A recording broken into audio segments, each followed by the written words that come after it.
मला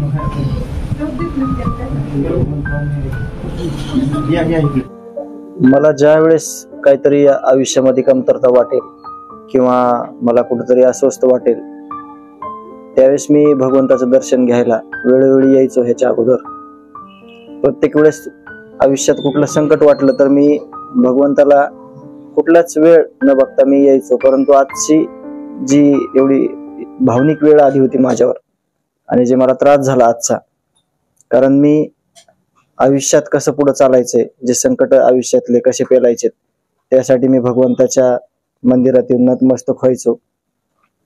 सगळं कुटुंबासाठी मागायचो भगवंताला की सगळं कुटुंबाला सुखात ठेव, सगळं कुटुंब म्हणजे सुखी राहिलं पाहिजे. आणि वेळोवेळी मी यायचो.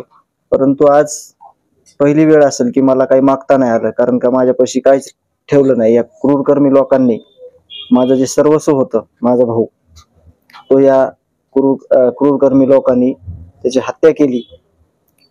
आज प्रथमतः मला म्हणजे मी पहिली वेळ असेल की मी असं डोळे भरून मन भरून भगवंताला बघितलं नाही.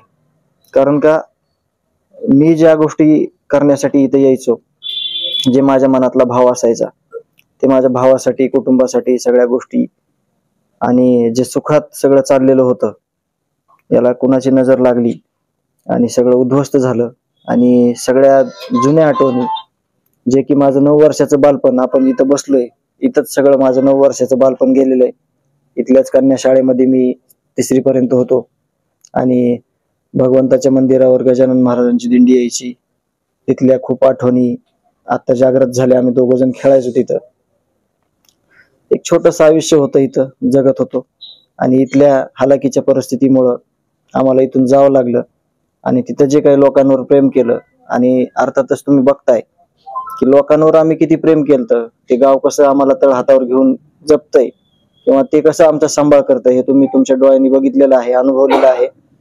परंतु माझ्यासाठी आजचा दिवस जो आहे तो खरंच मी माझ्या पदरामध्ये काहीच घेऊन जाणार नाही आज. कारण मी घेऊन जायचो, सगळे विचार घेऊन जायचो, आयुष्य जगायची म्हणजे एक प्रेरणा घेऊन जायचो भगवंताकडून, जुन्या आठवणीला उजाळा देऊन जायचो. मी इथं आल्यावर कधी पण एक चक्कर गल्लीतून मारायचो, माझ्याकडे कोणी बघू किंवा ना बघू, पण माझ्या जुन्या गोष्टी मी आठवायचो सगळ्या. परंतु आज खरंच मला शब्द फुटत नाहीत की आता काय बोलावं, आता सुरुवात कशी करायची.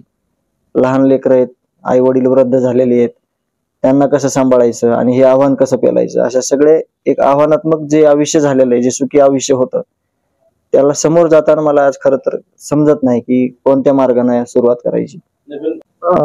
ह्याच्यात कसं आहे, जो फरार आरोपी आहे कृष्ण आंधळे, आता त्याचं आज एक स्पष्टीकरण आलेलं आहे की तो फरार असताना वाल्मिक कराडला कॉल झालेले आहेत, विष्णू चाटेला कॉल झालेले आहेत.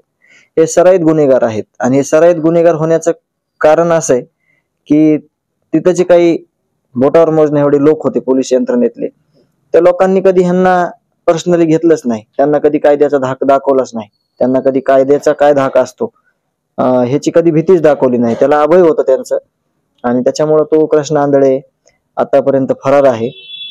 तो किती घातक आहे हे तर तुम्ही सगळ्यांनी बघितलेलंच आहे. परंतु तो ज्यावेळेस जेरबंद होईल असेच सगळे पुरावे यापैकीच आपल्या समोर येणार आहेत. आता ते कधी जेरबंद होत आहे हे यंत्रणेलाच खरं तर हा प्रश्न विचारायला पाहिजे.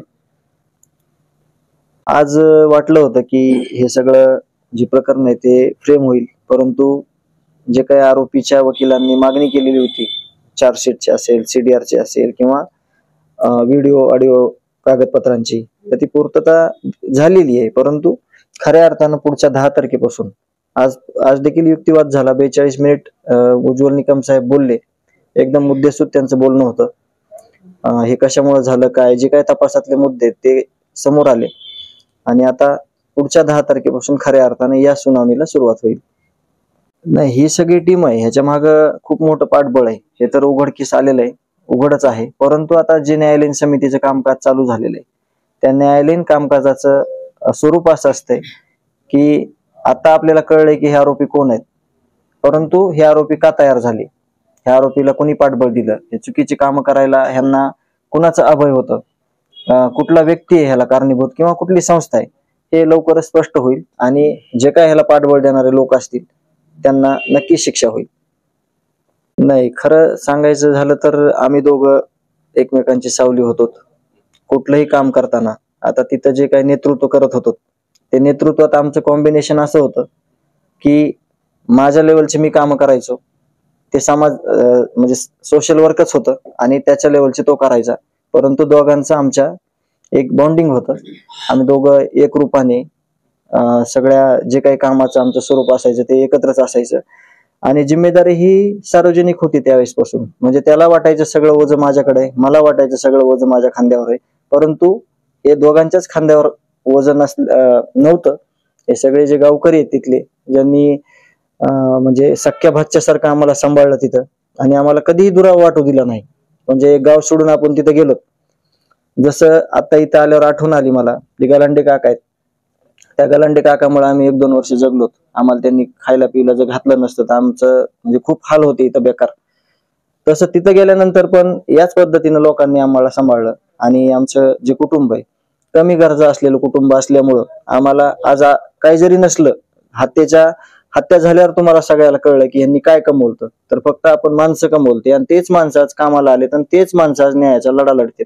आणि आम्हाला पण हेच माहित होतं की जर आपण माणसं कमवले तरच आपल्याला सगळ्या गोष्टी मिळू शकतात, कुठल्या गोष्टीची कमतरता भासू शकत नाही.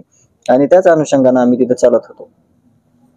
सगळे आरोपी आहेत हे खूप धनदांगडे आहेत, ह्यांच्याकडे खूप मोठ्या प्रमाणात पैसा आहे, आणि ह्यांनी प्रत्येक तिथला डिपार्टमेंटचा माणूस, म्हणजे जे त्यांच्या संबंधात येईल आणि जे काही कर्तव्याशी एकनिष्ठ न राहणारा असा व्यक्ती ते त्यांच्या अधीन करून घ्यायचे.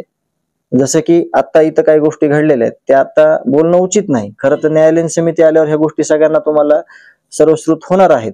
परंतु एक सिस्टीम चुकीची होती, आणि जे आपलं कर्तव्य आहे ते कर्तव्य न पार पाडता उगीच काहीतरी फॉर्मॅलिटी म्हणून काही गोष्टी केल्या जात होत्या तिथं.